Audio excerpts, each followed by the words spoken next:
know what bugs me? Cubical Hell fleas. How dare you, insect? How dare you interrupt? Every year I get at least one call in the beginning of winter to come check out an office building for fleas. You know the type, a massive carpeted room filled with half-wall cubicles. I call these cubicle hells.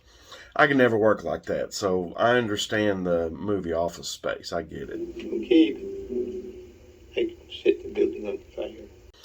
Now, when I get this call, I know there are no fleas. In over 20 years, I have never had fleas in this environment. So I drive my happy butt over there, knowing I'm going to get the stink eye from a room of Karens when I tell them that there are no fleas in their office. How do I know this? Okay. In pest control, we have a law, possible but not probable. There are many things I've seen over the 20 years plus that I've only seen once. These things are possible but not probable. So it is possible for a cubicle hell to have fleas, but it's not probable. For this to happen, Michael Scott, with approval from the assistant to the regional manager, would have to allow pets, and most don't do that. Someone could bring them from home, but it's unlikely that'll cause an infestation.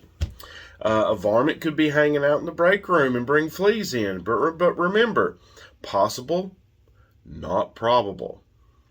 So, the complaint is that something is biting the cubicle dwellers. I know they're actually feeling something, and I know it's not fleas. So what could it be? But the answer is where we go off the rails and Karen starts to show her true colors. But hear me out before you bring your pointer finger out and call my manager. I'm the owner, so you already got me. Picture this massive carpeted room with power running all over those cubicles and all those PC towers whirring away, sitting on the carpet. Static electricity is one possibility. Now, some of you just rolled your eyes.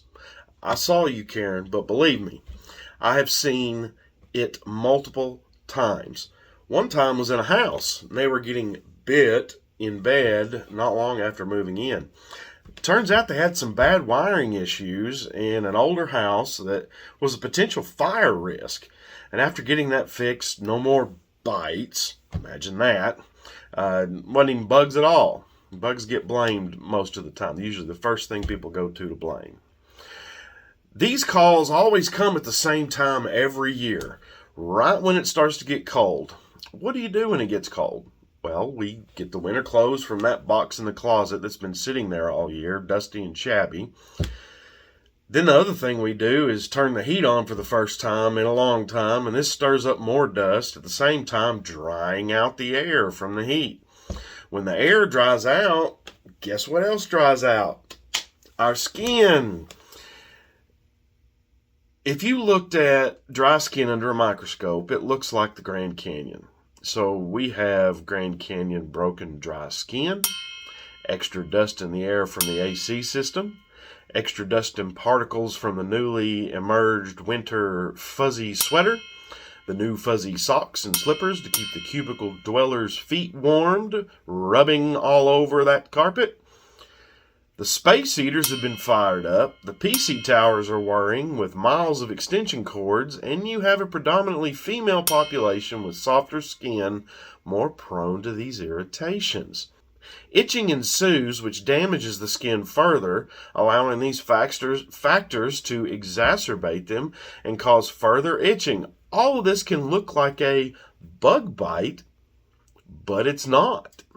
Oftentimes it's just dry skin. In fact, bug bites only happen for two reasons. One is the get away from me bite, which is meant to hurt and you're meant to feel it. Number two is to drink your blood. Bed bugs, fleas, mosquitoes, mites, and some others, they use anticoagulants and numbing agents because if you felt them bite you, then you just swat them away or squish them and they wouldn't get to eat. So it doesn't make sense for you to feel them. You don't feel that bite.